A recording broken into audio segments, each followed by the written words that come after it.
announced in the United States. Ja, an vielleicht, das ist eine spannende. Ici, la presse est very, very hot. Europe 1. La revue de presse internationale sur Europe 1. Nous irons ce matin à Rome et Tokyo. Première étape, Londres. Bonjour Anaïs Cordoba. Bonjour. De quoi parle-t-on au Royaume-Uni ? Eh bien, à la une de la presse britannique, l'inquiétude autour de la variole du singe. Hier, l'agence de sécurité sanitaire a annoncé 36 nouvelles contaminations de ce virus, ce qui fait un total de 57 cas au Royaume-Uni.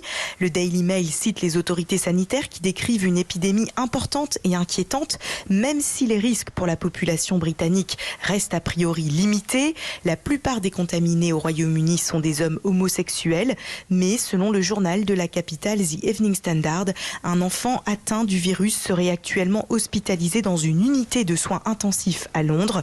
Le site de la BBC rappelle néanmoins que dans la majorité des cas, les symptômes sont légers et que Downing Street ne compte pas pour l'instant organiser de réunions d'urgence ni imposer de restrictions aux frontières. Merci Anaïs. Direction le Japon. Bonjour Bernard Delattre. Bonjour. À la une à Tokyo ce matin. Le gaspillage du siècle, comme écrit le quotidien populaire Gendai.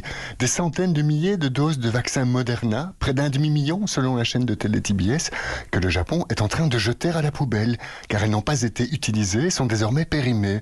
Les réseaux sociaux s'effarent d'une telle gabegie, surtout que 43% des Japonais n'ont toujours pas reçu leur 3e dose de vaccin. Oui, mais ils ne veulent pas du Moderna, explique le quotidien Yomiuri, car l'an dernier, on a trouvé des composants métalliques ou des bouts de plastique dans des fioles de ce vaccin. Depuis, les gens se méfient.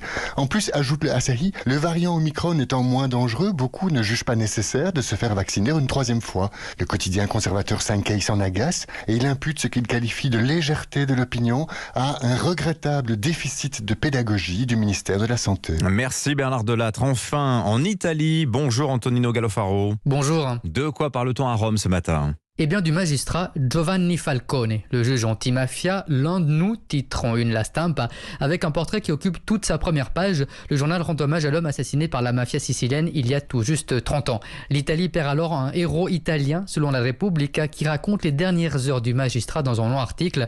Ce samedi 23 mai, près de Palerme, le parrain des parrains, Totorina, fait exploser l'autoroute et tue Giovanni Falcone. Dans l'attentat, perdent aussi la vie son épouse et les agents de son escorte, ajoute encore le quotidien. C'est lui qui a démontré que la criminalité est financière avant d'être sanguinaire. C'est le commentaire de l'écrivain Roberto Saviano dans les colonnes du Corriere della Sera. Car dans la lutte contre les mafias, comme l'affirme la RAI, la télévision publique italienne, l'héritage du magistrat est aujourd'hui encore précieux. Merci Antonino Gallofaro.